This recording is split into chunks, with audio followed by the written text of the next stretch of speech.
এতলা প্রজাপতি কেন এসে একই কালারের না তা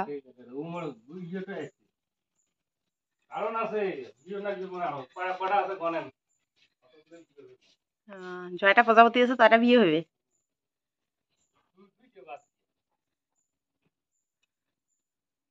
দুইটা ফির বাদ দিয়ে প্রজাপতি গুলো রঙিন হলে বেশি ভালো লাগলে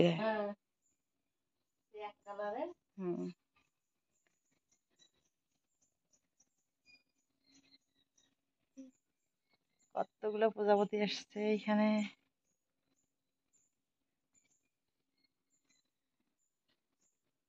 দরজার সামনে অনেকগুলো প্রজাপতি এসে পড়ছে ও ঘুম থেকে উঠে দেখে যে প্রজাপতি পড়ছে এখন বলতেছে আমার আবার বিয়ে হবে কতগুলো প্রজাপতি আসছে জানি না প্রায় দিনে নাকি এরকম করে প্রজাপতি এসে ওদের দরজাটা একদম বন্ধ মানে ভর্তি হয়ে থাকে কি কারণে প্রজাপতিগুলো এসে এরকম করে বসে থাকে কি জানি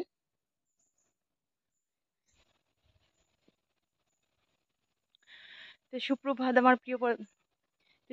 আমার প্রিয় বন্ধুরা, কেমন আছো তোমরা সবাই? কুচবিহার জেলার ঘোষকাডাঙ্গা থেকে আমি দীপালি বলছি। আমার নতুন আরেকটা ব্লগে তোমাদের সবাইকে জানাই স্বাগতম আর অনেক অনেক শুভেচ্ছা ও ভালোবাসা রইলো তোমাদের সকলের জন্য। তোমরা যে যেখানে আছো সবাই ভালো থেকো, সুস্থ থেকো আর তোমাদের আশীর্বাদ ভালোবাসা ও ভগবানের ইচ্ছায় আমরা মোটামুটি ভালো আছি। তো আজকে হলো কি বার, আজকে হলো সোমবার। আজকে হলো সোমবার আর এখন বাজে সকাল 7টা 3 মিনিট। তো ঘুম থেকে উঠে আমি ধান সিদ্ধ বসিয়ে দিয়েছিলাম। তো যে দেওরটা আমাদের বাড়িতে গিয়ে বলতেছে যে বৌদি আমাদের বাড়ির দরজাটাতে প্রজাপতি এসে পড়েছে, কি জানি কি ব্যাপার, চলো তো। তো আসলাম, তো এসে দেখি সত্যি সত্যি একদম ভর্তি হয়ে আছে। তো জানি না, আমিও কিছু জানি না, তাই তোমাদের সাথে একটু শেয়ার করলাম। মাঝে মাঝেই নাকি এভাবে থাকে আর কালকে রাত্রেবেলায় নাকি এসে ভর্তি হয়েছিল এই দরজাটা, মানে বাড়ি যাওয়া আসা করার গেটের মধ্যে আর কি। তো চলো সঙ্গে থেকো, পুরো ভিডিওটা স্কিপ না করে। আশা করি ভালো লাগবে, ভালো লাগলে লাইক কমেন্ট বেশি বেশি শেয়ার করে আমাদের পাশে থেকো। মা এদিকে এই যে গরু বের করে রেখে শুয়ে পড়েছে, কালকে গান শুনতে গিয়েছিল। তো আমি এখন উঠান ঝাড় দেবো, ধান বসিয়ে দিয়েছি, ওইখানে ছোটো মেয়েকে বসিয়ে দিয়েছি। ও উনুন দেখছে, ধান সিদ্ধ করতেছে এখন ছোটো মেয়ে। আর মেজো মেয়ে শরীর ভালো না, ও একদম শুনে যাস, ও এখন শশা খাচ্ছে আর গ্যাসের বড়ি একটা খেয়েছে, পুরো গ্যাস হয়ে গেছে উঠোনের মধ্যে, বমি করে ফেলছে একদম সকাল সকাল ঘুম থেকে উঠে। কালকে মাংস খেয়েছিল তো সেই জন্য মনে হয় গ্যাস হয়েছে। আর এইদিকে দেখো এই যে রেডি হচ্ছে, এই যে কুমির বান্ধবী চলে আসছে, টিউশনে যাবে একসাথে সাথে হয়ে। আর এদিকে মাগো দেখিস, জালটা দেখিস ভালো করে, এইদিকে জাল দিচ্ছে।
কত কয় সিফটি হয়েছে? 9:30 সিফটি।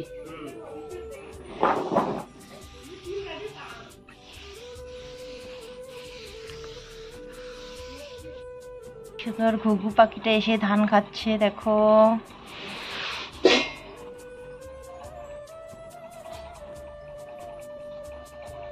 এই যেটা ঘুঘু পাখিটা,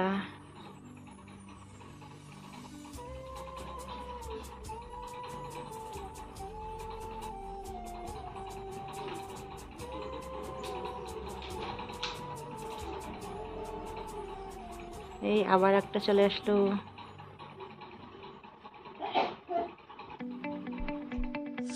আর আমার মেজো মেয়ে এদিকে পূজা দিবে, ফুল তুলছে। আজকে জন্মাষ্টমী, কৃষ্ণর জন্ম, তো সেজন্য পূজা দিবে। তো বন্ধুরা, অনেকক্ষণ পর আসলাম তোমাদের সামনে। এখন দুপুর 12টা পার হয়েছে। তো সকালবেলায় রান্না করেছিলাম, হিয়া বাবা নিয়ে আসছিলো মূলার শাক, তো মূলার শাক রান্না করেছি আর ভাত রান্না করেছি। তো এখন তরকারি রান্না করব, একটা ঘন্ট বানাতে বলেছে, আর কাঁকরোল আছে, কাঁকরোল ভাজা করব। তো আজকে যে সকালবেলা হিয়ার বাবা গিয়েছিল কাঠ ভাঙাতে, ও কাজে যাচ্ছিল, তো ওইখানে গিয়ে মানে একটা অন্যরকম ইসে হয়েছে, অন্যরকম ঝামেলা পড়ে গেছে, তো সেজন্য আর কাজে যায়নি। তারপর বাড়িতে আসছে, বাড়িতে এসে যে গাছের ডুমগুলো অনেক দিন ধরে ওইখানে পড়ে আছে, বর্ষার সিজনটা তো ওইখানেই গেল, তো নষ্ট হয়ে যাবে বেশি দিন আবার এরকম করে পড়ে থাকলে। তো সেজন্য যে গাছের ডুমগুলো ফ্রাই করে নিয়ে আসলো, কাঠ বানিয়ে নিয়ে আসলো, তো পাতা বানিয়ে নিয়ে আসছে সব। এখনো অনেক কাজ বাকি আছে। এই যে এইখানে কাঠ দরজাটা দেওয়া হয়নি, ঘরের মাঝখানের পার্টিশনটা দেওয়া হয়নি। আবার ঠাকুরবাড়ির ওইখানে চাটিটা ভেঙে পড়ে গেছে, এখানে কাঠ নেই বলে, বাতা নেই বলে দেওয়া হয়নি। তো সেজন্য এই যে কাঠগুলো ফ্রাই করে নিয়ে আসা হলো। ঘরের কাজ করতে লাগবে, যখন পয়সা হলে আর কি ঘরের কাজ, মিস্ত্রির পয়সা রেডি করে ঘরের কাজ ধরতে লাগবে। তো সেজন্য এই যে কাঠগুলো ফ্রাই করে নিয়ে আসছে। তো এখন আবার গিয়েছে এক কাঠ ফ্রাই করে নিয়ে এসে একটা অন্য জায়গায় গিয়েছে। তো সকালবেলা সিদ্ধ ভাত রান্না করেছি, সিদ্ধ ভাত মানে শাক ভাত রান্না করেছিলাম, তো সেটাই খাওয়া হয়েছে। এখন তরকারি রান্না করব। এদিকে আবার ধান শুকাতে দিয়েছি। এই যে মেজো মেয়ে এখানে পূজা দিচ্ছে। তো চলো তাড়াতাড়ি তরকারিগুলো কেটে নিয়ে রান্নাটা করে নেই। তো সকালবেলা ঝিঙা আর শাক নিয়ে এসেছিলো, তো শাকগুলো তো রান্না করেছি, আর ঝিঙা আছে, এই যে 3টা ঝিঙা নিয়ে আসছে। আর ভাই যে সেদিন দিয়ে গেছিলো এগুলা, তো খাওয়া হয়নি। কালকে রাত্রেবেলায় ভাজা করেছিলাম 2টা, আর এখানে আছে 2টা। আর মহাজনের বাড়ি নিয়ে গেছিল কয়েকটা, ও কোয়াশ নিয়ে আসছে 2টা। তো বলছে যে কিটার নাম জানো, চিচিঙ্গা, চিচিঙ্গা, ঝিঙা, কোয়াশ, 2টা বেগুন, গাছের বেগুন, আমাদের গাছের বেগুন, সমস্ত কিছু দিয়ে একটা ঘন্ট বানাতে বলেছে, কাঁঠাল বীজ। চলো তরকারিগুলো এখন কেটে নেব।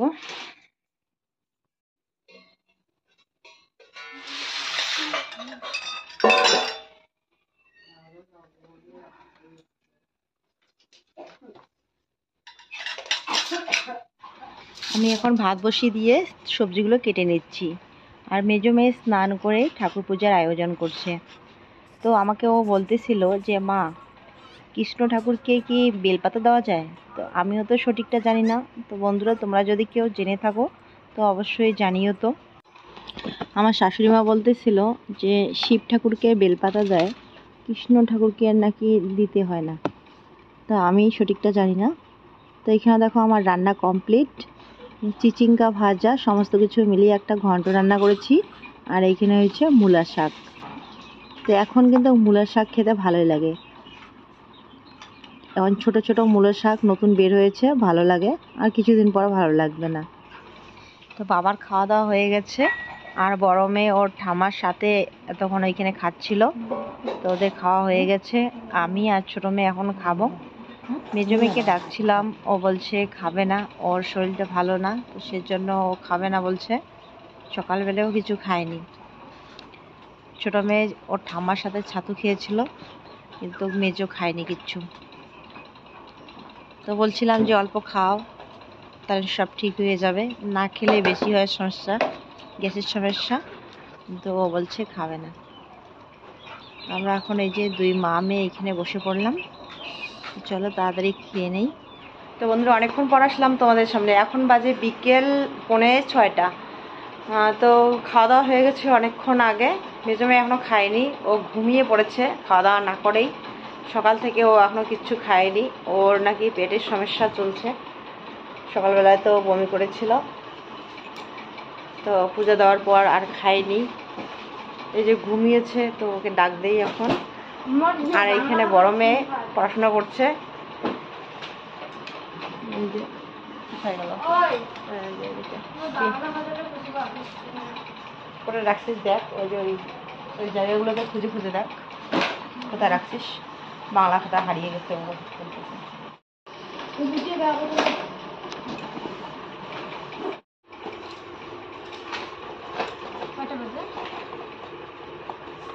ছয়টায় আর বাজে প্রায় কয়েক মিনিট কম। ভূমিকে ডাক দিই।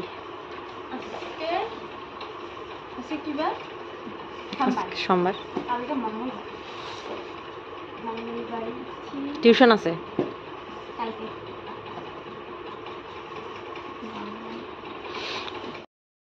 ওঠ ওঠ,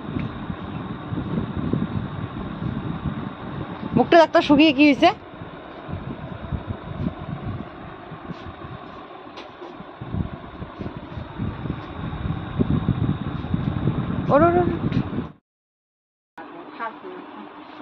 পাগলির মতন হচ্ছিস। গ্যাস লাইট নে, ভিডিওটা আপলোড করে নিয়ে আসি ওই দিক দোলার ওই দিক থেকে। সেরকম এখন সন্ধ্যা প্রদীপ দিবে। আজকে ভিডিও এডিটিং করার সময় পাইনি, এই মাত্র এডিটিং করা হলো, এবার আপলোডে দিতে হবে, তো বাইরে যেতে হবে। চলো আমি ওই দিক থেকে আপলোড করে নিয়ে আসি, ততক্ষণে এতক্ষণ এখনও দেখা যাচ্ছে, তো তাড়াতাড়ি আপলোড করে নিয়ে আসি। আবার অন্ধকার হয়ে গেলে ওইদিকে যেতে পারবো না।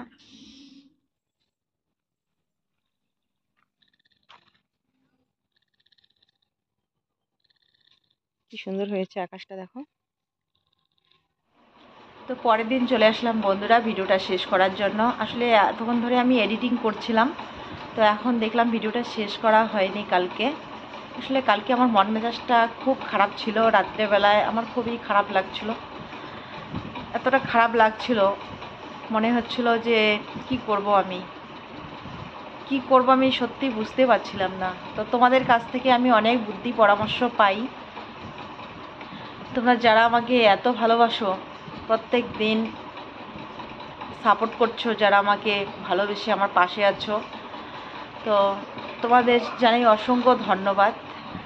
আসলে তোমরা আমাকে অনেক বুদ্ধি পরামর্শ দাও, কিন্তু আমি করতে পারি না, তোমাদের কথাগুলো রাখতেও পারি না, এমনটা হয়ে যায় মাঝে মাঝে। এক দিদিভাই অনেক দিন ধরে কমেন্ট করছে, মিতালি সরকার দিদিভাই অনেক দিন ধরে আমাকে বলছে যে তুমি নাইটি কুর্তি এনে বিক্রি করো। আমি তো মেশিনের কাজ করি, তো সেজন্য দিদিভাই বলছে যে সেখানে যেন আমি কিছু মাল তুলি, নাইটি কুর্তি এই সমস্ত কিছু যেন তুলি, তাহলে আমার ইনকাম হবে, হয়তো ভালো হবে। সেজন্য আমাকে এই বুদ্ধিটা দিচ্ছে। তো ভাবছিলাম কয়েকদিন ধরে রিপ্লাই দেব, কিন্তু রিপ্লাই দিতে পারছি না। আজকে মনে পড়ে গেল, তাই ভাবলাম যে চলো আজকে কথাটা বলি। এর আগেও না আমি করেছিলাম, আজকে 3 বছর না বেশি হবে, 4 বছর কিংবা 5 বছর এরকম হয়ে যাবে। 5 বছর হয়নি মনে হয়, 4 বছর এরকমটা হবে মনে হয়। তো এর আগেও আমি কিছু জামা কাপড় এনে বিক্রি করার চেষ্টা করছিলাম।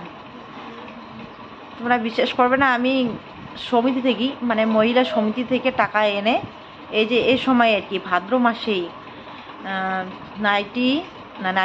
নাইটি, তারপর বাচ্চাদের ছোট জামা প্যান্ট টেপ এই সমস্ত কিছু নিয়ে আসছিলাম কিস্তির টাকা দিয়ে, মানে সুদালি করে টাকা এনে মেশিনে ঘরে রেখেছিলাম।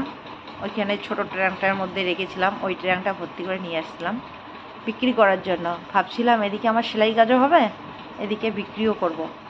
তখন মন দিয়ে সেলাই কাজ করছিলাম, তখন তো আমি ইউটিউব করতাম না, তখন কিন্তু আমি ইউটিউব চ্যানেল খুলিনি, তখন শুধু আমার লক্ষ্য ছিল সেলাই কাজ। তো ভাবলাম যে সেলাই কাজ করব এদিকে, আর এদিকে কিছু মাল তুলে রাখি বিক্রি করব, হয়তো কিছু টাকা আমার ইনকাম হবে। কিন্তু আমাদের এদিকে তখন আর কি লকডাউনও মনে হয় চলছিল, সেরকম বেচা কিনা হয় না। আর যারা বা নেয় বাকিতে নিয়ে যায় 1 মাস পর, 2 মাস পর বা 15 দিন পর এরকম করে টাকা দেয়। আবার কেউ কেউ 7 টাকা দিয়ে নিয়ে গিয়েছিল। তো এরকম করে অনেক দিন পর বিক্রি করা হয়ে গেছে, বিক্রি করেছিলাম। তো সাহস পাই না, সেই কারণে সাহস পাই না। এই যে সুদের টাকা এনে ব্যবসা শুরু করেছিলাম, তো এরপর এরকম অবস্থা হয়েছিল। অনেকের কাছে টাকাগুলো পড়েছিল। একটা নাইটি বিক্রি করতে গেলে কয় টাকায় আর লাভ হয় বলো? 25 থেকে 30 টাকা, 15-20 টাকা এরকম করে একটা নাইটিতে লাভ বের হয়। মানে এক একটা নাইটিতে এক এক রকম। তখন আমি যখন করেছিলাম, এখন কীরকম সেটা জানি না। যখন আমি নিয়ে আসছিলাম নাইটিগুলো যখন আমি ব্যবসাটা শুরু করেছিলাম, অনেক আশা নিয়ে ব্যবসাটা শুরু করেছিলাম। ভাবছিলাম যে ছোট থেকে যদি বড় হই, আস্তে আস্তে মালপত্র বেশি করে নিয়ে আসব, ধীরে ধীরে বাড়াবো দোকানের পুঁজি, এই অনেক আশা করে শুরু করেছিলাম। তো এরপর জানো তো এরকম হয়েছিল, অনেকেই নিয়ে যায়, 2 দিন 3 দিন পর টাকা দিয়ে দেয়, আবার অনেকেই 1 সপ্তাহ পর দেয়। তো কোনো ব্যাপার না, দোকান করতে গেলে তো বাকি পড়বেই, তাই না বলো? যে কোনো দোকান করতে গেলে কিন্তু বাকি পড়বে, তো কোনো ব্যাপার না। কিন্তু যদি 2 মাস 6 মাস পরে দেয়, একটা নাইটি বিক্রি করে যদি সেখানে 20 টাকা 25 টাকা লাভ বের হয়, আর যদি 2 মাস 2.5 মাস পরে টাকা দেয়, তাহলে কি লাভ বলো? আমার তো সেই বড় বিজনেস না। যারা অনেক টাকার মাল করে, অনেক বড় ব্যবসায়িক, যারা অনেক বড় দোকান, তাদের হয়তো পোষাবে, জানি না। কিন্তু আমার এই যে অল্প টাকার ব্যবসা, আবার এরকম হলে আমার তো পোষায় না, তার মধ্যে সুদের টাকার। তো সেজন্য পরে আর কি ওই যা এনেছিলাম এনে ওগুলো বিক্রি করেছি। এরপর মনে হয় আবার কয়েকটা নাইটি নিয়ে আসছিলাম, ওই নাইটি কয়েকটা বিক্রি করেছি। নাইটিটা আবার ভালো সেল হয়েছিল, কিন্তু এই যে বাকি পড়ে গেছিলো। তো সেই কারণে পরে আর নিয়ে আসিনি। ওই 2 বারে নিয়ে আসছি, 2 বার নিয়ে এসে 2 বার বিক্রি করে তারপরে আর বন্ধ করে দিয়েছি। তারপর সুদের টাকা একবারে নিয়ে আসছি, আর বিক্রি হয়েছিল এভাবে আস্তে আস্তে। তো এভাবে ভাবলাম যে আমার পোষাবে না, তো সেজন্য আর করিনি। এখন ইচ্ছে করে যে আবার শুরু করব, কিন্তু জানি না আগের মতো আবার হবে নাকি, তো সেজন্য সাহস পাই না।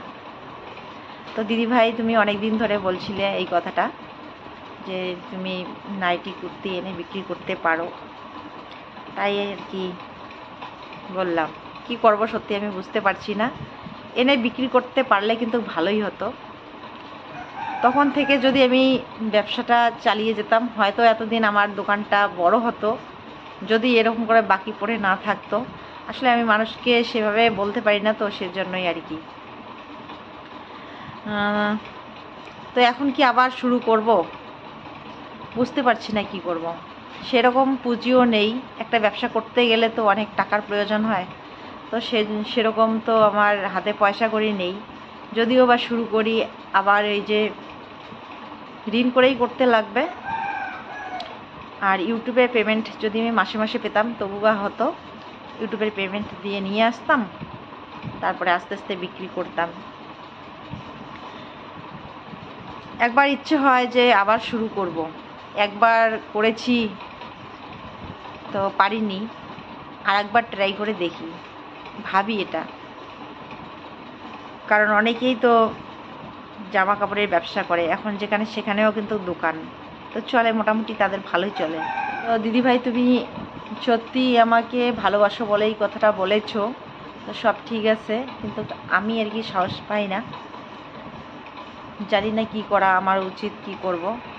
আর এমন অবস্থা চলছে এখন, মানে শুধু ইউটিউবের আশা করে আমি যদি চুপ করে থাকি তবু আর হচ্ছে না। আমার ভিউজ অনেক কমে গেছে, কারণ আমি ভালো ভিডিও শেয়ার করতে পারি না, কোথাও যেতে পারি না, মানে ভালোভাবে শেয়ার করতেও পারি না। আসলে সব কাজ তো সবার দ্বারাই হয় না, এটাই হচ্ছে মেন কথা। সবাই কিন্তু সব কাজ করতে পারে না। আমি যেটা পারি হয়তো অনেকে সেটা পারে না, আর অনেকে যেটা পারছে সেটা আমি পাচ্ছি না। আসলে হাতের 5টা আঙ্গুল তো যেমন সমান না, তেমন প্রত্যেকটা মানুষেই এক এক রকমের হয়, সবাই সব কাজ করতে পারে না। তো আমার মনে হচ্ছে যে আমিও মনে হয় ইউটিউবে আর বেশি দিন থাকতে পারবো না। আর যদি ইউটিউবে এখন যতটুকু পাচ্ছি আর কি, তো এটাই আমার অনেকটা হেল্প হচ্ছে। তোমাদের সাপোর্ট আর ভালোবাসার জোরে যতটুকু আমি পাচ্ছি, 2 মাস পরেই হোক আর 3 মাস পরেই হোক, অনেকটাই হেল্প হচ্ছে। কিন্তু ধীরে ধীরে যদি এভাবে কমতেই থাকে আমার ভিউজ, যদি ভালো ভিডিও শেয়ার করতে না পারি, তাহলে জানি না পরবর্তীতে আমার কি হবে, আমি সেটা নিজেও জানি না। শুধু ভগবানের উপর ভরসা আর কি, জানি না কি হবে।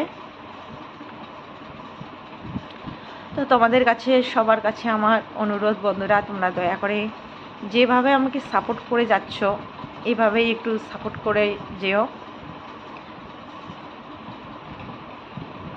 তোমরা যদি আমার সঙ্গে থাকো তাহলে আমি অনেকটা সাহস পাবো অনেক কিছু করতে।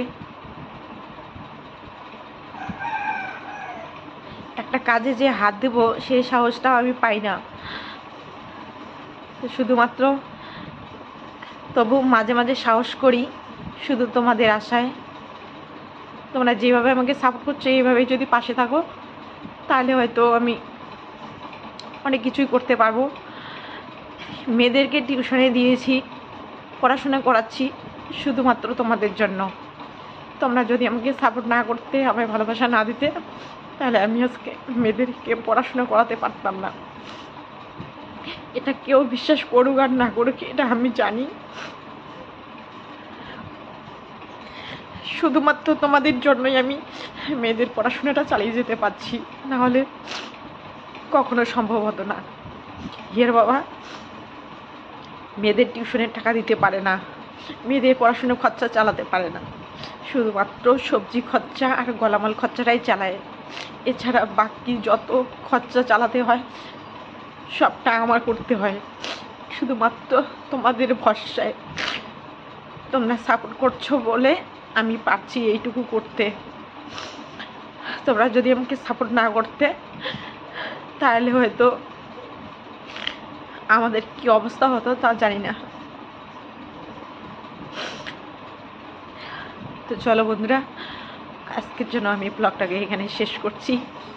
তোমরা যেভাবে আমাকে সাপোর্ট করছো এভাবে একটু সাপোর্ট করে যেও। আমি চেষ্টা করে যাচ্ছি, আবার চেষ্টা করব তোমাদের সাথে একটু ভালো ভিডিও শেয়ার করতে।